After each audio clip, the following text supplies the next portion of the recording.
돌려 말하지 않아요. 수학교육은 딱 이렇게 해야 합니다. 오늘부터 학부모님이 실제로 겪고 계신 수학학습 고민을 바탕으로 현실적인 솔루션을 드리는 시리즈를 시작해 보려고 합니다. 주단쌤이 딱 이렇게 정리해 드릴 테니까 앞으로 많은 관심 부탁드려요. 오늘의 사연 먼저 보겠습니다. 수학을 좋아하게 해주고 싶었어요. 그래서 그동안 일부러 심화도 안 시키고 선행도 하지 않았죠. 그런데 초사가 된 지금 선행도 심화도 슬슬 시작해야 될 것 같은데 아이는 조금만 어려운 문제를 보면 피하려고만 하고 제가 설명하다 보면 자꾸 언성이 높아져요. 이제는 정말 학원을 보내야 하는 건지 어디서부터 다시 시작해야 할지 모르겠습니다. 초등 저학년부터 중학년 학부모님들 이런 고민 정말 많으실 것 같아요.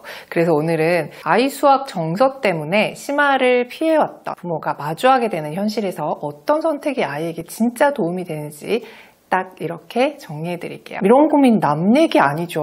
우리 집에서도 충분히 있을 수 있는 얘기인데요. 좋아하게 하려고 심화를 안 시킨 건데 그 마음 너무 이해됩니다. 아이한테 부담 주고 싶지 않고 수학을 재미있게 받아들이길 바라는 건 어찌 보면 모든 학부모님들에게 당연한 생각일 것 같아요. 후보자가 되지 않게 하려면 무엇보다 수학 정서가 중요하다고들 하니까요. 괜히 억지로 시켰다가 수학에 대한 인식 자체가 나빠질까 봐 일부러 선행이나 심화를 멀리한 분들도 많으실 거예요. 그런데 초등 중학년 정도 되면 주변에서 아직도 심화 안 해? 이 시기엔 좀 미뤄줘야 돼 라는 말 들으면 안 흔들릴 수가 없어요. 같은 반 친구들이 교과 심화 포함해서 한 학기 문제집 3권 정도나 돌린다는데 우리 아이는 아직 교과서 수준의 기본 문제집 또는 연산에서 버벅이고 있으니 불안해지죠. 나만 너무 느슨하게 키우는 건 아닌가 싶고요. 그런데요, 여러분이 착각하고 계신 것이 있습니다. 아이가 수학을 좋아하게 되는 순간은 단순히 쉬운 문제를 빨리 잘 풀 때가 절대 아니에요. 또는 재미있는 걸 억지로 찾아주는 것도 아닙니다. 수학은 솔직히 그냥은 재미없어요. 진짜로 수학을 재밌게 느끼고 또 좋아하게 되는 그 포인트는 조금 어렵지만 스스로 실마리를 찾아냈을 때예요. 예를 들어 처음엔 막막했는데 뭔가 비슷한 문제를 떠올려서 적용해보고 그렇게 해서 결국 자기 힘으로 문제를 풀어냈을 때 아이 표정이 어떤지 알고 계시나요? 살짝 미소 지으면서 자기도 모르게 이렇게 말해요. 나 진짜 잘했지. 그게 바로 수학을 좋아하게 되는 순간이에요. 수학이 재밌어지는 바로 그 지점. 반대로 계속 쉬운 문제만 풀게 되면요, 아이는 정답을 맞히는 재미에만 익숙해져요. 생각하는 훈련 없이 오직 답을 맞히는 데만 집중하다 보니까 어느 순간부터 사고 자체를 피하게 됩니다. 조금만 복잡하면 틀릴 것 같은 두려움에 바로 몰라 하고 손 놔버리는 거죠. 이런 경우 진짜 많잖아요.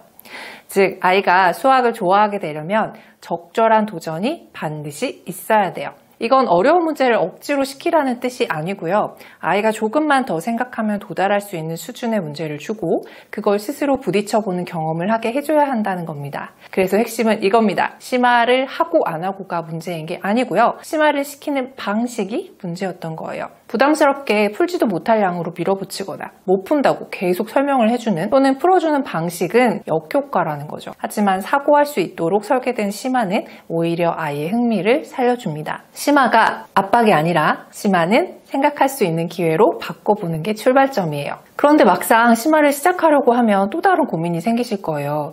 이제는 진짜 시켜야겠는데 도대체 어디에서부터 시작해야 하지? 문제는 아이가 이미 편한 문제만 푸는 습관에 익숙해져 있다는 겁니다. 그런 아이에게 갑자기 난이도 높은 문제를 던져주면 당연히 반발부터 나올 거예요. 그럴 때 문제수를 늘리기보다는 문제를 천천히 깊이 보게 만드는 연습부터 해야 합니다. 예를 들어 하루에 딱 한 문제부터 시작하는 거예요. 대신 그 한 문제를 가지고 10분 이상 아이가 머릿속에서 구조를 세우고 풀이를 설명할 수 있게 만들어주세요. 그리고 반드시 필요한 게 있는데요. 바로 부모의 질문 방식 전환이에요. 이건 왜 이렇게 풀었어? 물론 웃으면서 해야 되죠. 다시 푼다면 어떤 순서로 풀 것 같아? 이 문제 그동안 풀었던 뭐랑 비슷해? 이런 질문을 반복하면서 아이가 풀이 과정 속에서 자기 생각을 인식하게 만들어주세요. 이게 진짜 심화의 시작입니다. 틀리더라도 그럴 수 있어. 어디서 막힌 건지 같이 찾아보자는 태도가 훨씬 더 중요하다는 걸 기억하세요. 그리고 부모가 직접 설명하려다 언성이 높아지는 경험 정말 많으실 텐데요. 그럴 때 아이 입장에선 또 혼나겠다라는 생각이 들고 엄마는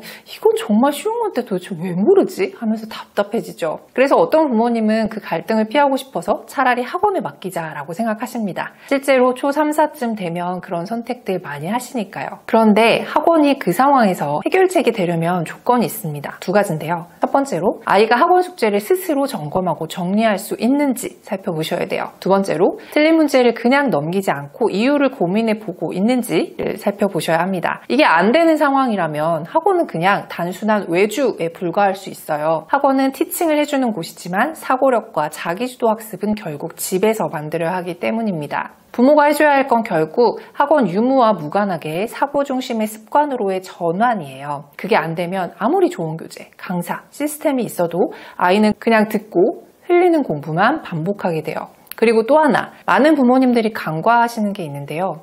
바로 수학 정서와 심화 선행을 양자택일처럼 생각한다는 겁니다. 수학을 좋아하게 하려면 심화는 안 시켜야 한다는 믿음. 혹은 심화시키면 아이가 수학을 싫어하게 될 거야 라는 두려움이 바로 그건데요. 하지만 오늘 영상에서 이야기한 것처럼 수학 정서와 심화는 서로 배치되는 개념이 아닙니다. 심화를 통해 성취를 경험하면 오히려 수학에 대한 정서도 훨씬 더 좋아져요. 문제는 강도가 아니라 방식이에요. 아이가 스스로 해냈다는 감정, 그게 쌓이면 수학에 대한 감정은 절대 부정적으로 흘러가지 않습니다. 정답 중심 사고에서 벗어나고 틀렸을 때 화내지 않고 함께 사고 과정을 살펴보고 그리고 하루 한 문제라도 깊이 있게 고민해보게 하는 루틴. 이것만 잘 쌓여도 늦게 시작한 심화 선행이 조금 일찍 시작한 아이를 충분히 따라잡을 수 있어요. 오늘 이야기 딱 이렇게 정리할게요. 초등 저학년 수학에서 가장 흔한 착각은 아이가 수학을 싫어하게 될까봐 심화를 아예 피하는 것입니다. 하지만 심화를 늦춘다고 정서가 지켜지는 건 아니고 생각할 기회를 주지 않으면 수학 감각도 자라지 않아요. 곧 수학 실력의 한계가 찾아올 겁니다. 늦게 시작했더라도 하루 한 문제 사고 훈련으로 충분히 따라잡을 수 있습니다. 그것이 지금 시작할 수 있는 가장 빠른 길이에요. 오늘 이야기 우리 아이 수학이 흔들리는 그 지점에서 가장 빠르게 방향을 잡는 기준이 되셨으면 좋겠습니다. 주단쌤이 딱 이렇게 다음 시간엔 또 다른 수학 선택의 갈림길에서 만날게요. 고민은 많아도 방향은 정확하게 오늘도 아이와 함께 딱 이렇게 가봅시다. 저는 다음 시간에 또 만나요.